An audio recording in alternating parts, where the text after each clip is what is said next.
इंदिरा एकादशी व्रत से पितरों को मिलता है मोक्ष। व्रत करने वाले को भी मिलता है पुण्य। हरे कृष्णा, राधे राधे दोस्तों। हर महीने आने वाली कृष्ण और शुक्ल पक्ष एकादशी तिथि का बहुत महत्व है।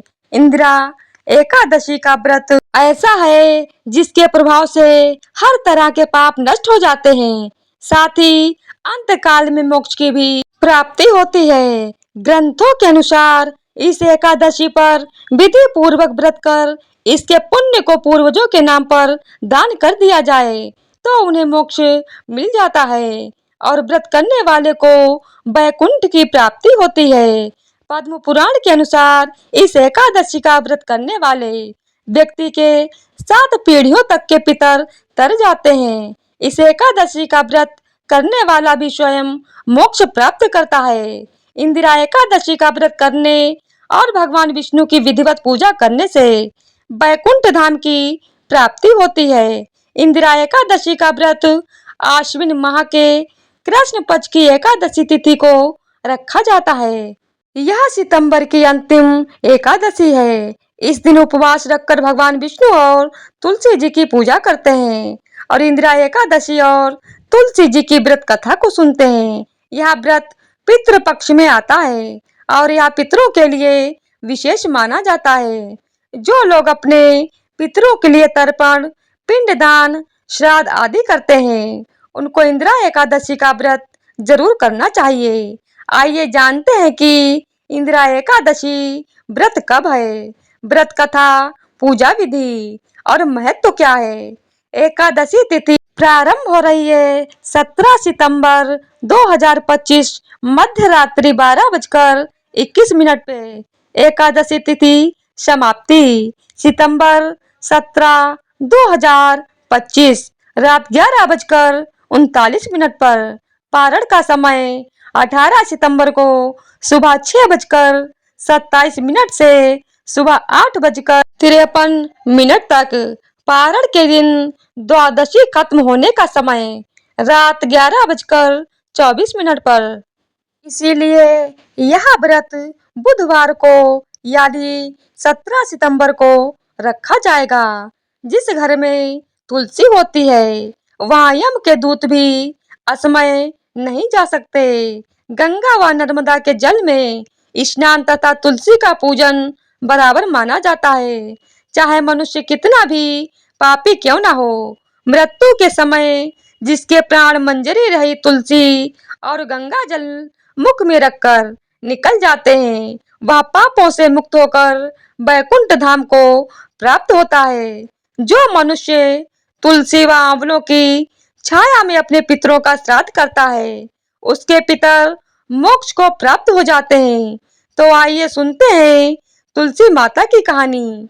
कार्तिक महीने में एक बुढ़िया माई तुलसी जी को सींचती और कहती कि हे तुलसी माता, सत की दाता, मैं तेरा बिडला सींचती हूँ, मुझे बहू दे, पीताम्बर की धोती दे, मीठा मीठा घास दे, बैकुंठा में वास दे, चटक की चाल दे, पटक की मोत दे, चंदन का कांट दे, रानी सा राज दे, दाल भात का भोजन दे, ग्यारस की मौत दे, कृष्ण जी का कंधा दे। तब तुलसी माता यह सुनकर सूखने लगी। तो भगवान ने पूछा कि हे तुलसी, तुम क्यों सूख रही हो। तुलसी माता ने कहा कि एक बुढ़िया रोज आती है और यही बात कह जाती है, मैं सब बात तो पूरा कर दूंगी, लेकिन कृष्ण का कंधा कहाँ से लाऊंगी। तो भगवान बोले, जब वो मरेगी तो मैं अपने आप कंधा दे आऊंगा। तो बुढ़िया माई से कह देना। जब बुढ़िया माई मर गई, सब लोग आ गए। जब माई को ले जाने लगे तो वह बहुत भारी हो गई और किसी से ना उठी। तब भगवान एक 12 वर्ष के बालक का रूप धारण करके आए। बालक ने कहा, मैं कान में एक बात कहूंगा तो बुढ़िया माई उठ जाएंगी। बालक ने कान में कहा, बुढ़िया माई मन की निकाल ले, पीताम्बर की धोती ले, मीठा मीठा घास ले, बैकुंठा का वास ले, चटक की चाल ले, पटक की मोत ले, कृष्ण जी का कंधा ले। यह सुनकर बुढ़िया माई हल्की हो गईं। भगवान ने कंधा दिया और बुढ़िया माई को मुक्ति मिल गई। हे तुलसी माता, जैसे बुढ़िया माई को मुक्ति दी वैसे सबको देना। तो प्रेम से बोलो तुलसी माता की जय। अब आइए सुनते हैं इंदिरा एकादशी व्रत कथा, जिसे आश्विन कृष्ण एकादशी भी कहते हैं। यह कथा भी कृष्ण ने धर्मराज युधिष्ठिर को सुनाई थी। धर्मराज युधिष्ठिर कहने लगे कि हे भगवान, आश्विन कृष्ण एकादशी का क्या नाम है, इसकी विधि तथा फल क्या है, सो कृपा करके कहिए। भगवान श्री कृष्ण कहने लगे कि इस एकादशी का नाम इंदिरा एकादशी है। यह एकादशी पापों को नष्ट करने वाली तथा पितरों को अधोगति से मुक्ति देने वाली होती है। हे राजन, ध्यान पूर्वक इसकी कथा सुनो। इसके सुनने मात्र से ही वाजपेय यज्ञ का फल प्राप्त होता है। प्राचीन काल में सतयुग के समय में महिष्मती नाम की एक नगरी थी। इंद्रसेन नाम का एक प्रतापी राजा धर्म पूर्वक अपनी प्रजा का पालन करते हुए शासन करता था। वह राजा पुत्र, पौत्र और धन आदि से संपन्न और विष्णु का परम भक्त था। एक दिन जब राजा सुख पूर्वक अपनी सभा में बैठा था, तो आकाश मार्ग से महर्षि नारद उतरकर उनकी सभा में आए। राजा उन्हें देखते ही हाथ जोड़कर खड़े हो गए और विधि पूर्वक आसन व अर्घ्य दिया। सुख से बैठकर मुनि ने राजा से पूछा कि हे राजन, आपके सातों अंग कुशल पूर्वक तो हैं, तुम्हारी बुद्धि धर्म में और तुम्हारा मन विष्णु भक्ति में तो रहता है। देवर्षि नारद की ऐसी बातें सुनकर राजा ने कहा, हे महर्षि, आपकी कृपा से मेरे राज्य में सब कुशल हैं तथा मेरे यहाँ यज्ञ कर्म आदि सुकृत हो रहे हैं। आप कृपा करके अपने आगमन का कारण कहिए। तब ऋषि कहने लगे कि हे राजन, आप आश्चर्य देने वाले मेरे वचनों को सुनो। मैं एक समय ब्रह्मलोक से यमलोक को गया। वहां श्रद्धा पूर्वक यमराज से पूजित होकर मैंने धर्मशील और सत्यवान धर्मराज की प्रशंसा की।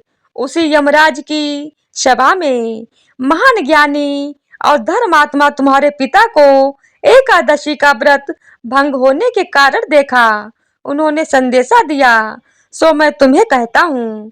राजा के माता पिता की मृत्यु हो गई थी। अचानक एक रात उन्हें स्वप्न दिखा कि उनके माता पिता यमलोक नरक में कष्ट भोग रहे हैं। अपने पितरों की इस दुर्दशा से राजा बहुत चिंतित हुए। उन्होंने सोचा किस प्रकार यमयातना से पितरों को मुक्त किया जाए। इस विषय पर परामर्श के लिए उन्होंने विद्वान ब्राह्मणों और मंत्रियों को बुलाकर स्वप्न की बात बताई।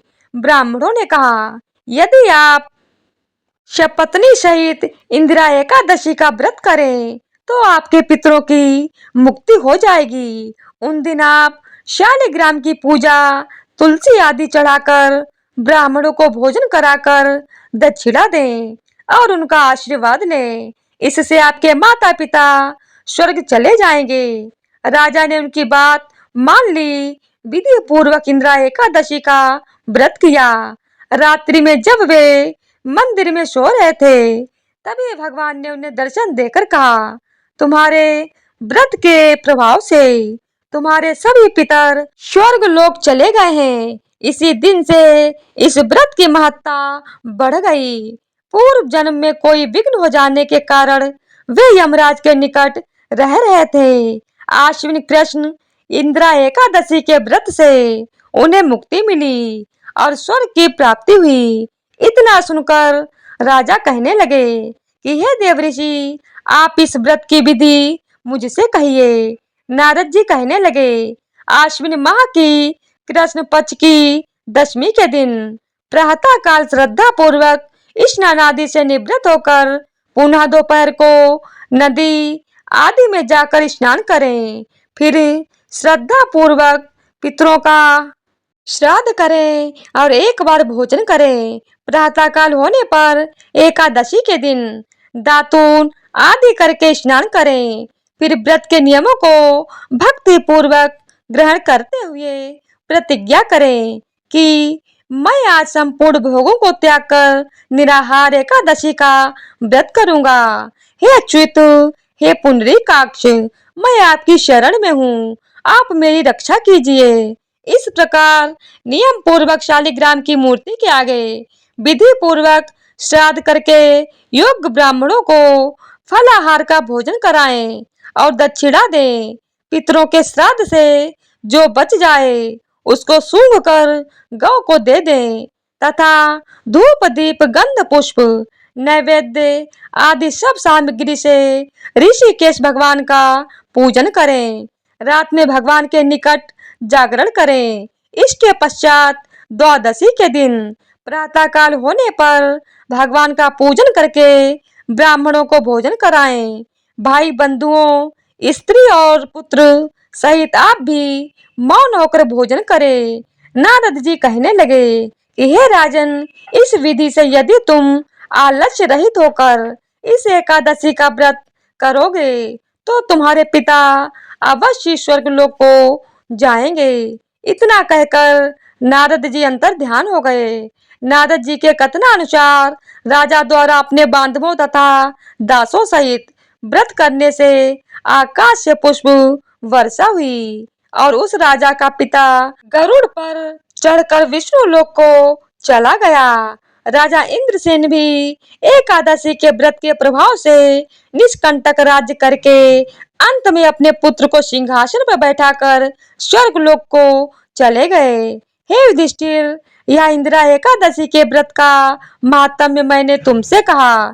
इसके पढ़ने और सुनने से मनुष्य सब पापों से छूट जाते हैं और सब प्रकार के भोगों को भोग कर वैकुंठ को प्राप्त होते हैं। इति शुभम। इंदिरा एकादशी व्रत का महत्व। इंदिरा एकादशी की खास बात यह है कि यह पितृ पक्ष में आती है, इसीलिए इसका महत्व बढ़ जाता है।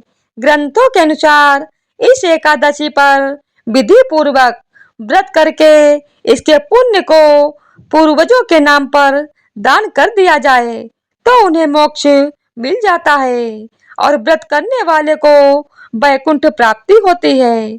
पद्म पुराण के अनुसार इस एकादशी का व्रत करने वाले व्यक्ति के 7 पीढ़ियों तक के पितर तर जाते हैं। इस एकादशी का व्रत करने वाला भी स्वयं मोक्ष प्राप्त करता है। इंदिरा एकादशी का व्रत करने और भगवान विष्णु की विधिवत पूजा करने से वैकुंठ धाम की प्राप्ति होती है। पुराणों में बताया गया है कि जितना पुण्य कन्यादान हजारों वर्षों की तपस्या से मिलता है, उससे अधिक पुण्य एकमात्र इंदिरा एकादशी का व्रत करने से मिल जाता है। एकादशी व्रत और पूजा विधि। इस एकादशी के व्रत और पूजा की विधि अन्य एकादशियों की तरह ही है, लेकिन सिर्फ अंतर यह है कि इस एकादशी पर शालिग्राम की पूजा की जाती है। इस दिन स्नान आदि से पवित्र होकर सुबह भगवान विष्णु के सामने व्रत और पूजा का संकल्प लेना चाहिए। अगर पितरों को इस व्रत का पुण्य देना चाहते हैं तो संकल्प में भी बोलें। इसके बाद भगवान शालिग्राम की पूजा करें। भगवान शालिग्राम को पंचामृत से स्नान करवाएं। पूजा में अबीर, गुलाल, अक्षत या गोपवित्र फूल होने चाहिए। इसके साथ ही तुलसी पत्र जरूर चढ़ाएं। इसके बाद तुलसी पत्र के साथ भोग लगाएं। फिर एकादशी की कथा पढ़कर आरती करनी चाहिए। इसके बाद पंचामृत वितरण कर ब्राह्मणों को भोजन कराकर दक्षिणा देनी चाहिए। इस दिन पूजा तथा प्रसाद में तुलसी की पत्तियों का, तुलसी दल का प्रयोग अनिवार्य रूप से किया जाता है। जय श्री कृष्णा। दोस्तों, आपको ये जानकारी और कथा कैसी लगी? कृपया कमेंट करके जरूर बताएं। वीडियो पसंद आई हो तो लाइक करें और ऐसी ही और बहुत सारी कहानियों को सुनने के लिए चैनल को सब्सक्राइब जरूर करें। धन्यवाद।